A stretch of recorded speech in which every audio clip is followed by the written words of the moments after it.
monde, je suis Dominique Laure-Nibo, host et fondatrice du podcast Notre Histoire STEM et ingénieure civile spécialisée en infrastructure routière. Alors, comme nous le savons toutes, ou peut-être que nous ne le savons pas, mais le 23 juin, c'est la journée internationale des femmes en génie. Alors, pour cette année, j'ai décidé qu'on fasse quelque chose un peu différent, qu'on l'étende sur une semaine où nous allons avoir diverses informations à propos des femmes dans le génie, des informations intéressantes, des fun facts et aussi des petits talks comme celui-là. Et alors, la semaine passée, je pense, j'ai demandé sur mes réseaux sociaux qu'on choisisse le thème de ce dont on allait parler cette semaine. Et le syndrome de l'imposteur est revenu à plusieurs reprises. Alors, on va rentrer dans le vif du sujet et parler du syndrome de l'imposteur. Et j'ai demandé à plusieurs personnes qui ont voté pour le syndrome de l'imposteur de m'envoyer leurs questions et je vous remercie beaucoup d'avoir participé, les filles. Et j'ai les différentes questions là, donc si je regarde un peu en bas, c'est parce que je suis en train de lire pour ne pas m'égarer. D'abord, avant de parler de comment surmonter ce syndrome-là, qui est une question qui est revenue à plusieurs reprises, on va d'abord définir ce que c'est que le syndrome de l'imposteur. Alors, qu'est-ce que c'est que le syndrome de l'imposteur? Sans prendre des définitions rocambolesques d'internet ou de recherche et tout, on va faire tout bête, tout court. Le syndrome de l'imposteur, c'est se sentir comme une fraude dans le domaine où on est. D'où est-ce que le syndrome de l'imposteur vient? Il y a eu plusieurs recherches, il faut savoir qu'il y a eu plusieurs recherches sur ce sujet parce que c'est un sujet, si on peut dire, c'est un mal, si on peut l'appeler ainsi, qui touche tout le monde. Ça touche les femmes, les hommes, mais ça touche encore plus les femmes, spécialement quand elles sont dans des industries qui sont dominées par des hommes. Alors pour moi, à travers toutes ces recherches, toutes ces études qui ont été faites pour savoir d'où vient le syndrome de l'imposteur, il en découle une grande cause, qui est le manque de confiance en soi. Et pour moi, je pense toujours que vu qu'on parle des femmes en génie, on peut dire globalement des femmes en STEM, pour moi, je pense que ce manque de confiance-là vient de l'éducation qu'on donne à nos filles. Alors, je m'explique. On a tendance à protéger la jeune fille, beaucoup la protéger, et à laisser les garçons vadrouiller, explorer, se blesser, faire ces choses-là, faire des erreurs et tout, apprendre comme ça. C'est comme ça qu'on apprend en fait. Mais quand il s'agit de la jeune fille, on a tendance à la couvrir, c'est un œuf, elle doit être parfaite, ça ce sont les choses des garçons et tout.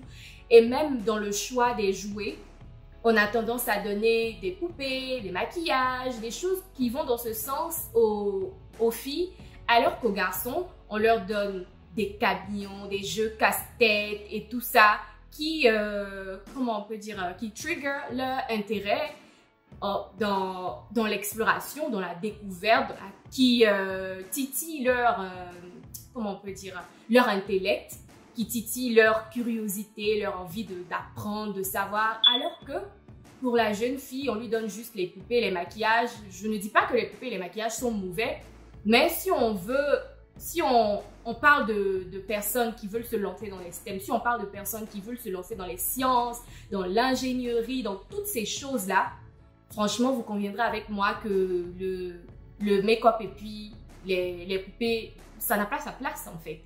Et c'est ce qu'on fait à nos jeunes filles. Et même le choix des compliments sur nos petites filles plutôt. Ah, tu es toute belle, ah, tu es toute, voilà, toute coquette et tout. Alors que même pour nos garçons, oui, on leur dit qu'ils sont beaux, mais on a plus tendance à louer leur intellect, plus qu'on ne le fait chez les petites filles. Alors, cette éducation-là qu'on donne à la fille ne lui permet pas d'avoir confiance en elle quand elle se retrouve dans une situation où elle est en train d'accomplir des choses en ingénierie. Ça ne lui donne pas, elle n'a pas cette confiance-là parce qu'on n'a pas loué son intellect, parce qu'on lui a dit que c'était pas sa place. Et c'est des choses, des petites choses qu'on pense toutes bêtes, surtout chez nous en Afrique. Ce sont des petites choses qu'on pense toutes bêtes. Ah non, c'est juste des histoires de blanc. Mais en fait, non, ce ne sont pas des histoires de blanc. Ce sont des choses qui restent dans notre subconscient. Et on grandit avec. Et elle commence à douter. Parce que dès le départ, la confiance en soi dans ces choses-là, dans l'esprit scientifique, l'esprit critique, la curiosité, ces choses-là n'ont pas été titillées en elle à cause de l'éducation qu'elles ont reçue.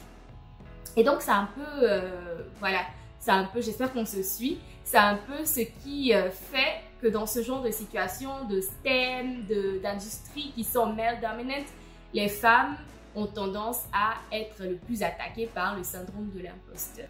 Alors, l'une des questions qui est revenue, c'est comment est-ce qu'on identifie le syndrome de l'imposteur? Comment est-ce qu'on sait qu'on est victime du syndrome de l'imposteur? Je dirais que la toute première chose, c'est ce sentiment-là qu'on a à l'intérieur de ne pas appartenir à ce milieu-là où on est. Les gens nous font des compliments sur notre travail, nous parlent de nos prouesses et on n'arrive pas à internaliser, on n'arrive pas comment dirais-je, à accepter ces compliments-là. Basically, on peut dire qu'on est toujours en train de douter, en fait. Tu es toujours en train de douter de ton travail, toujours en train de douter de ta place là. Et souvent, on se met la carapace. Ça, c'est quelque chose que j'ai fait. Parce que oui, au début de ma carrière, j'ai été victime de syndrome de l'imposteur. Alors, et à ce moment-là, je ne savais même pas encore ce que c'était. Je pensais juste que c'était moi qui doutait tout bêtement, qui manquait de confiance et tout. Et donc, on aime se mettre cette carapace-là de « Oh non, je suis perfectionniste, j'aime triple check mon travail, quadruple check mon travail. » Alors que c'est faux en fait.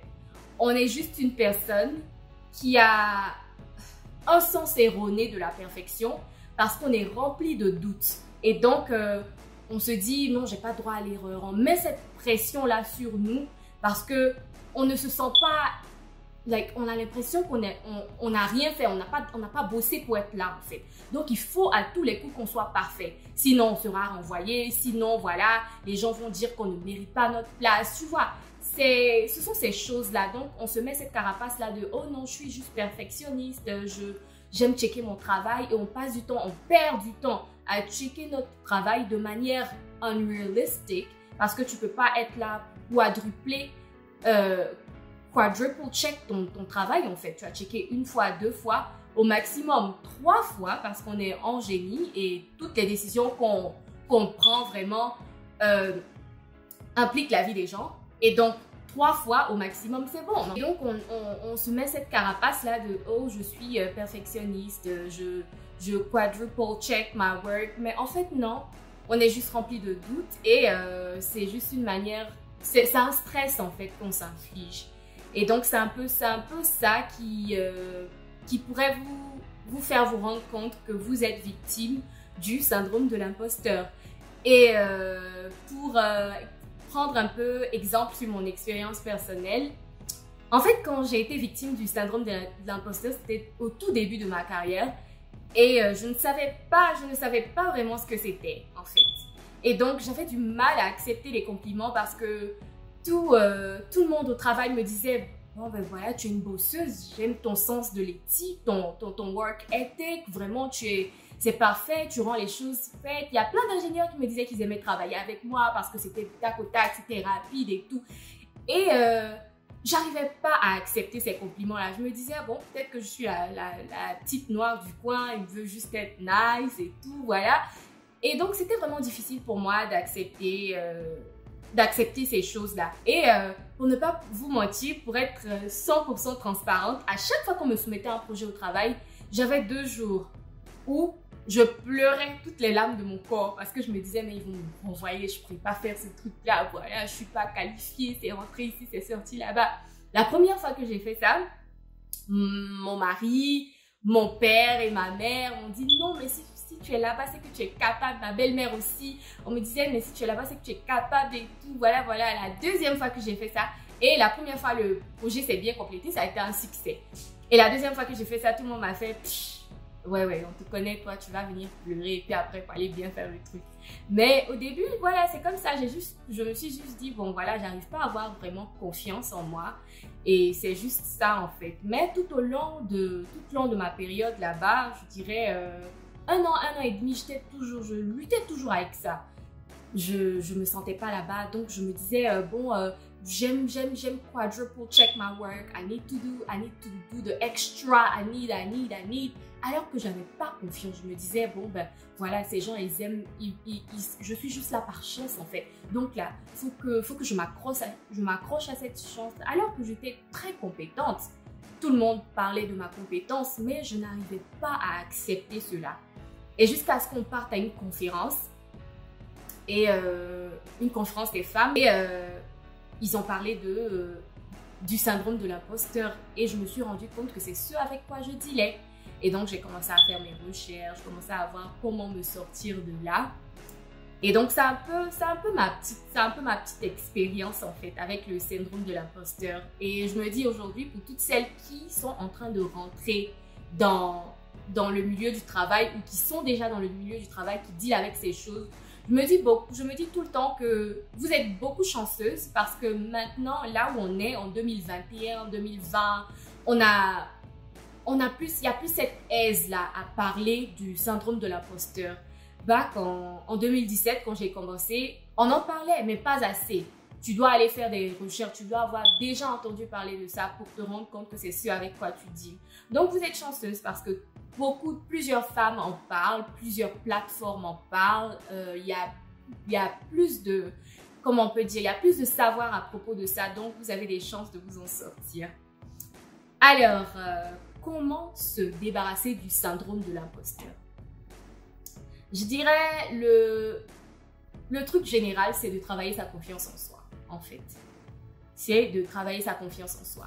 Il faut toujours avoir des affirmations positives à se dire. Ça, je vous le dis franchement, en toute honnêteté, c'est pas un truc bête.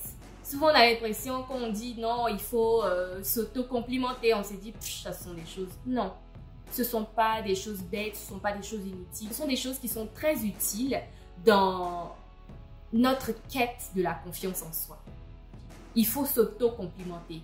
Parce que la plupart du temps, on a tendance à complimenter les gens, mais à être très dur avec nous. Alors, il ne faut pas être dur avec soi-même. Il faut s'auto-complimenter. Il faut se dire, je peux le faire, je suis intelligente. Si je suis là, c'est parce que j'ai mérité cette place. Si je suis là, c'est parce que j'ai travaillé pour. Si je suis là, c'est parce que j'ai l'intellect pour cette position. Il faut se dire ça. Votre première fan, ça doit être vous-même, en fait. Ça veut dire que quand vous regardez, moi j'ai quelque chose que je faisais, et comme on est en train d'avoir une petite causerie et qu'on se donne un peu les topos, alors les filles, une chose que je faisais et que je me mettais devant mon miroir tout bêtement, quand j'ai commencé à prendre conscience que je dealais avec le syndrome de l'imposteur suite à la conférence, dans mes recherches, je suis tombée tout bêtement sur un truc où on disait mets-toi devant ton miroir et dis tout ce qui est bon à propos de toi. Je suis belle, je suis intelligente, j'ai la capacité requise à cette position lambda. Je suis un ingénieur, j'aimais me dire je suis un ingénieur de feu. J'aimais me dire ça, je suis devant le miroir, je me dis je suis un ingénieur de feu. Quand je rentre dans le bureau, tout le monde bow down. En fait, ce sont des petites choses bêtes qui paraissent bêtes, mais qui te donnent un coup de boost en fait.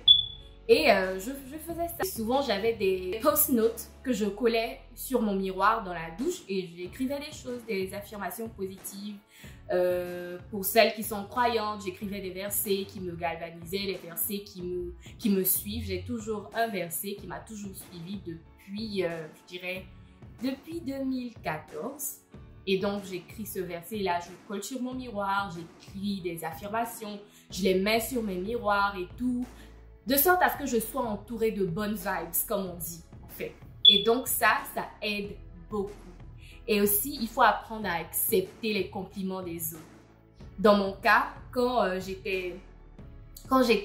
dealais avec le syndrome de l'imposteur, et un jour, on parlait à mon père. Et il m'a dit, si on te dit au travail que tu as un bon work ethic, que tu fais des prouesses et tout, ce n'est pas parce qu'ils veulent être gentils avec toi. Parce qu'il faut qu'on se rende compte qu'on ne vous doit rien dans votre lieu de travail. Eux, ils veulent que la compagnie aille et, accomplisse l'objectif que la compagnie doit accomplir. C'est tout. Alors, ils n'ont pas, si vous n'êtes pas en train de faire un bon travail, on n'a pas à vous dire ça. Vous êtes remplaçable. On vous vire rapidement et on embauche quelqu'un d'autre. Et donc, ils n'ont pas à vous faire cette faveur d'être gentils avec vous, ils n'ont pas à faire ça. Alors, il faut que vous internalisez le fait que si on vous dit ce travail est bien fait, c'est effectivement parce que ce travail est bien fait. Et donc, il faut apprendre à accepter ces compliments-là et à vous rendre compte à chaque fois qu'on vous dit ça, oh wow, c'est que c'est vraiment bien fait là. Ah ouais, j'ai tué, j'ai fait et tout. Voilà, il faut apprendre à accepter ces compliments. Faut pas les rejeter en fait. En même temps que vous les acceptez, ça vous aide en fait à construire votre confiance en vous. Et l'une des choses aussi que j'ai faites, c'est qu'il faut qu'on se rende compte que parler de nos accomplissements ne veut pas dire nous vanter. Je m'explique. On a, surtout chez nous, les Africains, chez nous, les femmes africaines, on a tendance à dire « Ah non, pas trop parler de toi, ça fait comme si tu te vantes, comme si tu es orgueilleuse. La femme doit être calme, la femme doit être... Oui, la femme doit être calme, pas de problème. Mais si la femme a accompli quelque chose, si la femme a remporté un prix, si la femme a fait X, Y, elle doit en parler. » Et en fait, l'une des choses que j'ai compris pendant que j'en parlais, c'est que quand vous partagez vos accomplissements, quand vous dites ce que vous avez fait, quand vous célébrez vos accomplissements, c'est-à-dire que vous acceptez ces accomplissements-là, vous acceptez que vous êtes cette personne-là qui a fait toutes ces choses-là. Parce que si on n'accepte pas qu'on ait fait ça, pourquoi est-ce qu'on partage ça avec les autres en fait? On est en train de mentir. Et comme on n'est pas en train de mentir, quand vous partagez ces choses que vous avez réellement faites, en fait, c'est une acceptation pour vous. De vous dire que j'ai fait ça. Oh, wow! Et voilà, je share ça avec la personne qui est en face de moi. Parce que je sais que ça va aider quelqu'un, je sais que ça va booster quelqu'un et tout. Et donc, c'est d'abord, partager ces accomplissements, c'est d'abord pour vous, avant d'être pour les autres. Parce que se célébrer, ça revient dans le sens de s'auto-complimenter. Et c'est très important. On a tendance à, quand on nous éduque, on a tendance à dire non, il faut se cacher. Oui, on est d'accord, il faut se cacher. Il n'y a pas de problème, il ne faut pas attirer le mauvais œil et tout et tout. Mais en partageant ces accomplissements, en se célébrant, en aidant les autres, ça nous aide à accepter, à internaliser le fait que nous avons accompli ces choses. Et ça, c'est quelque chose qui m'a beaucoup aidée. Je ne vous dis pas ça dans le vide parce que je me suis documentée sur Internet, mais ce sont des choses que j'ai vécues. Et vous savez comment le partage d'expérience est très important pour moi parce que c'est comme ça qu'on aide la génération après nous. C'est le partage d'expérience. Et donc, c'est une chose que j'ai vécue en fait. Le fait d'avoir mis sur pied le podcast où j'étais obligée de m'ouvrir, de parler de ma carrière d'ingénieur, de parler de choses que j'ai faites, de parler de choses que j'ai accomplies, en fait, ça m'a aidé à avoir plus confiance en moi. Parce que je ne vais pas venir m'asseoir là et vous dire que ouais, j'ai jamais connu le syndrome de l'imposteur, confidence c'est la go, confidence 150, 200%, non. Je suis quelqu'un qui a beaucoup de doutes, qui a toujours des doutes quand même. C'est toujours pas résolu. À chaque fois que je suis dans une position, que j'avance dans ma carrière, à chaque fois que je suis dans une position, une vraiment très grosse position, je me dis toujours, c'est quelque chose qui me passe par la tête. Mais c'est plus quelque chose qui reste parce que j'ai travaillé là-dessus et je m'en suis libérée. Et donc, ce sont des choses que j'ai vécues, des choses que j'ai expérimentées. Et donc, quand je suis assise ici en train de vous dire, je ne suis pas en train de vous mentir. Ce n'est pas quelque chose qui vient du book, qui vient d'une étude, non. C'est une expérience personnelle. It's 100% real, comme on dit en fait. Donc voilà, célébrez vos accomplissements, parlez de vos accomplissements aux gens de sorte pour pouvoir les aider parce que ça vous aide aussi. Et moi, je dirais la dernière chose, c'est l'avant-dernière chose, c'est vraiment de s'entourer de bonnes personnes. De s'entourer de bonnes personnes. Et si vous voyez que vous dealez beaucoup avec le syndrome de l'imposteur, cherchez-vous un mentor. Cherchez-vous un mentor dans votre domaine professionnel. Et aussi, entourez-vous de bonnes amies, d'une famille qui vous soutient, qui comprend ces choses-là. Parce que quand je dealais avec ces choses, n'eût été mon mari, mon père, ma belle-mère, des amis qui me soutenaient, qui m'encourageaient tout le temps à accepter ce que j'étais. Je ne sais pas si j'aurais surmonté ça en fait. Et aussi, je n'avais pas un mentor en tant que tel, mais j'avais quelqu'un que j'admirais beaucoup. J'avais 2 ingénieurs que j'admirais beaucoup. Et je partais toujours vers eux quand je dealais avec quelque chose. Il y avait une dame et un homme avec qui je travaillais. Et je partais toujours vers eux, je leur partageais. J'étais transparente avec eux en fait. Et j'étais à l'aise d'être transparente avec eux. Et ça m'a beaucoup aidée. Et surtout avec la dame ingénieure qui avait pratiquement 20 ans, je crois 15-20 ans d'années d'expérience en fait. Et elle a vécu tout ça en fait. Et donc, le fait d'être transparente avec elle, de lui dire réellement ce que je vis, de ne pas vouloir faire genre, en fait, I got it all together when I did not. Le fait de lui dire tout ça, d'être ouverte, de m'ouvrir à elle, en fait, ça m'a beaucoup aidé. Donc, entourez-vous de bonnes personnes, entourez-vous de personnes super bienveillantes, parce que c'est ça qui va vous aider. Et pour moi, je pense que c'est tout comme question. La dernière chose pour moi, j'aimerais vous dire, les filles, les femmes, les jeunes femmes, rappelez-vous toujours que vous êtes là où vous êtes parce que vous méritez. Vous êtes là où vous êtes parce que vous avez travaillé pour ça. Vous êtes là où vous êtes à cause de votre cerveau. On vous embauche, on vous a embauché à cause de votre intellect. On ne vous a pas embauché parce que vous êtes des femmes. On ne vous a pas embauché parce que voilà, ou celles qui sont à l'étranger, qui sont africaines, qui travaillent à l'étranger. On ne vous a pas embauché parce que vous êtes noir. Non. On vous a embauché parce qu'on a regardé votre CV, on a regardé votre résumé, on a regardé vos compétences, tout ce que vous avez accompli. On vous a entendu parler. Souvent, on ne se rend même pas compte de l'aura qu'on a. Souvent, on ne se rend même pas compte du parler qu'on a. On a l'impression qu'on est en train de tituber, alors que non, vous n'êtes pas en train de tituber. On vous a entendu parler, on a entendu tout ce que vous avez fait et on s'est dit, waouh, elle en vaut la peine. Donc, mesdames, je voulais que vous sachiez que vous en valez la peine.